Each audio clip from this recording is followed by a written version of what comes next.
কিছুদিন আগেই মহামান্য কলকাতা হাইকোর্টের বিচারপতি বিশ্বজিৎ বসুর নির্দেশে আমাদের রাজ্যে কর্মরত সমস্ত শিক্ষকদের নথি জমা দিতে বলা হয়েছিল স্কুলের প্রধান শিক্ষকদের কাছে।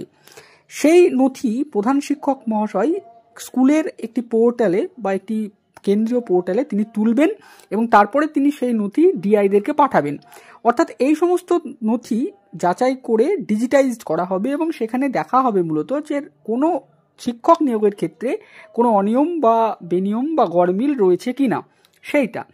এখন যেটা প্রশ্ন মূলত দেখা যাচ্ছে যে বহু স্কুলের প্রধান শিক্ষকরা যেটা জানাচ্ছেন যে 1998 সালের আগে, অর্থাৎ যখন স্কুল সার্ভিস কমিশন চালু হয়নি, পরীক্ষা চালু হয়নি, তার আগে স্কুলগুলোতে মূলত নিয়োগ হতো এমপ্লয়মেন্ট এক্সচেঞ্জের তালিকায় থাকা নামের প্রার্থীদেরকে ইন্টারভিউ ডাকা হতো এবং পরিচালন সমিতির সদস্যরা সেই ইন্টারভিউ নিয়ে তাদের নাম রেকমেন্ডেশন করে পাঠাতেন ডিআইয়ের কাছে।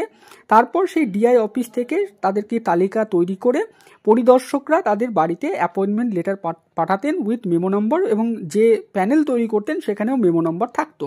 কিন্তু এখন যেটা দেখা যাচ্ছে, বহু স্কুলের প্রধান শিক্ষকরা জানাচ্ছেন যে তাদের স্কুলে 1998 সালের আগে যে সমস্ত শিক্ষক রয়েছেন, কিছু শিক্ষকের ক্ষেত্রে সেই প্যানেল পাওয়া যাচ্ছে না বা সেই তথ্যগুলোর মধ্যে তারা অনেক কিছুই খুঁজে পাচ্ছেন না, যেমন অনেক প্যানেলের মধ্যে মেমো নাম্বার নেই।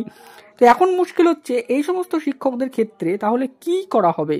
যখন তথ্যকে ডিজিটাইজড করা হচ্ছে, পোর্টালে তুলে দেওয়া হচ্ছে, তখন কিন্তু ওই মেমো নম্বরের জায়গায় লেখা হচ্ছে মেমো নম্বর নেই, যাদের পাওয়া যাচ্ছে না।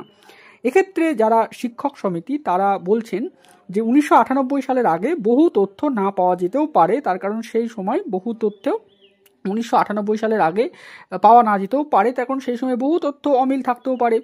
এখন প্রশ্ন হলো যে তাহলে 1998 সালের আগে যে সমস্ত শিক্ষকরা রিক্রুটমেন্ট পেয়েছিলেন তখন তো লিখিত পরীক্ষা হতো না, তাহলে এই সমস্ত শিক্ষকদেরকে শুধুমাত্র ইন্টারভিউয়ের মাধ্যমেই স্কুলের পরিচালন সমিতি রিক্রুটমেন্ট করতো।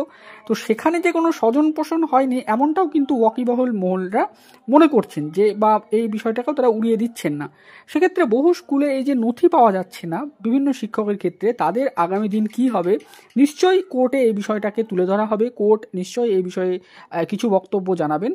তো এই বিষয়টা আপাততভাবে আমরা আমাদের একটা প্রতিবেদনে পেলাম কোর্টের নির্দেশের প্রেক্ষিতে যে তথ্যগুলো স্কুলরা কালেক্ট করছিল তারই ভিত্তিতে বিভিন্ন স্কুলে এই বিষয়টা পাওয়া গেছে।